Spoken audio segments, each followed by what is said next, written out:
Welcome back to the boardroom. This is the chatty chairwoman. I'm not gonna lie. When I saw this picture of Brittany Griner coming down the stairs in Russia, it gave me chills. I said, oh my gosh, will she ever leave Russia? So I understand that recently that Brittany wrote a letter to President Biden saying that, let's see exactly what she said.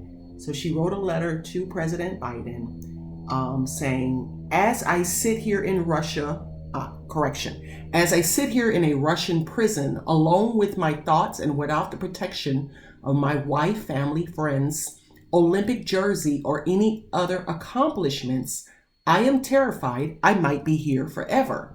On the 4th of July, our family normally honors the service of those who fought for our freedom, including my father, who is a Vietnam War veteran. The Phoenix Mercury Center added, it hurts thinking about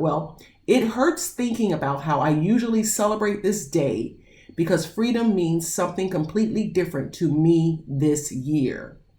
So, as you remember now, the two-time Olympic gold medalist is in the midst of a trial in Russia that began last week after she was first arrested on February the 17th on charges of possessing cannabis oil while returning to play for her Russian team. The trial will resume on Thursday. So, when I saw that, now, of course, I've been hearing about her. We all have been hearing about her case since February. Well, I guess it became more visible and in the news probably around March, correct? And to see that picture, it was frightening for me because I'm like, wow, will she ever get out? As a matter of fact, her wife said to Gayle King that in the headline it says WNBA star Brittany Griner's wife laments Biden's disheartening silence on Russia detainment.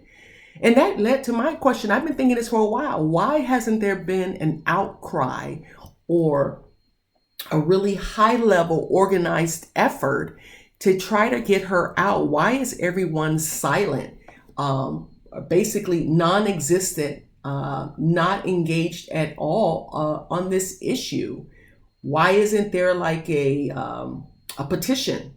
So when I dig a little deeper, I see that Twitter really has some thoughts about why she hasn't been released. Some people have been for, some people have been against her release. Apparently some time ago, she said she spoke against the U.S. flag, and some people are saying, well, let her stay in Russia and appreciate the freedom of America. And others are saying, well, if she weren't a Black gay female, she would be out already.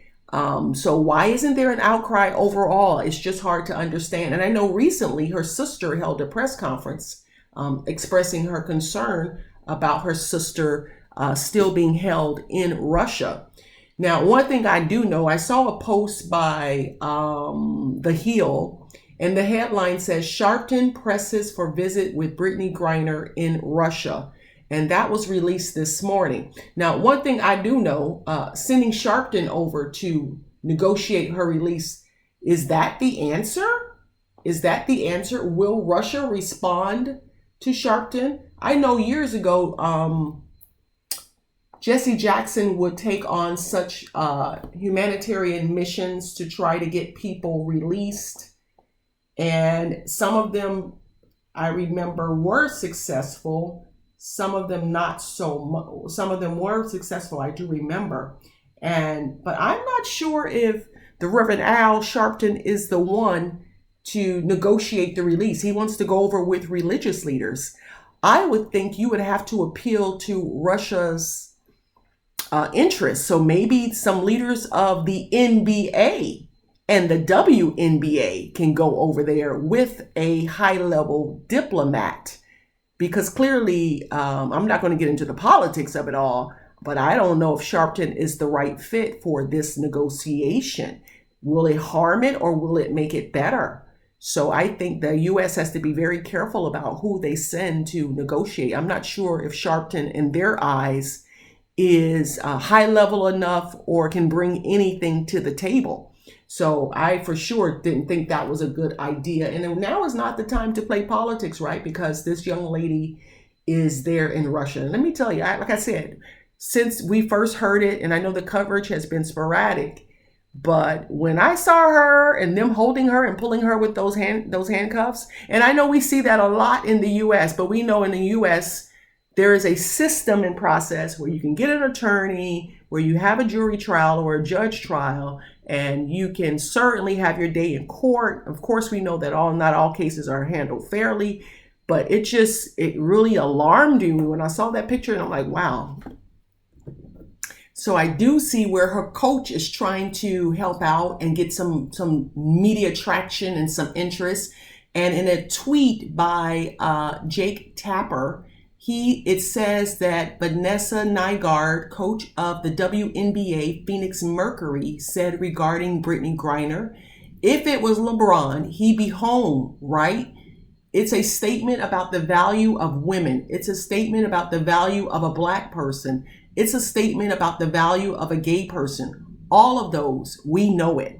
So that's her coach's perspective about why Brittany Griner isn't home yet, why the U.S. hasn't organized and went to try to negotiate her release. Now, one of the comments, she said, if it was a Black person, well, LeBron would be a Black person. And some of the Twitter comments were, well, LeBron wouldn't be this reckless. LeBron wouldn't jeopardize everything in another country. And LeBron wouldn't be this arrogant in terms of thinking he could be slick when in another country and not obeying by their laws and their rules. So is there some merit to her other comments about a gay person, a woman? Possibly so. Possibly so. My only thing is, it's kind of odd to me there isn't a groundswell, but let me tell you, like Brittany said in her letter, she fears that she will never be released, that she will never come home. So let's talk a little bit about her background, because I know as somebody who played basketball, I've heard of her before, but I didn't know all of her details. She was born October 18th in 1990. She's a professional basketball player with the Phoenix Mercury of the WNBA, correct?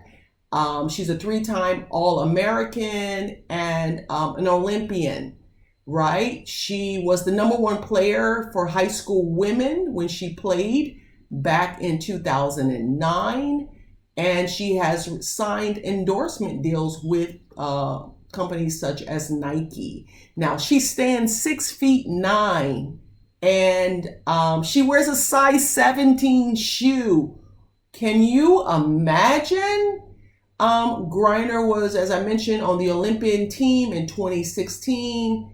And in 2020, Griner protested the Star-Spangled Banner and stated she wouldn't be on the court while the national anthem was played during game openers. And I mentioned that was some of the Twitter responses to her situation. In 2021, Griner was on the Olympics and she won her second gold medal in 2021, right? So we know she's married. I know she was married before and that ended in a divorce. There's some background on that. You can research that.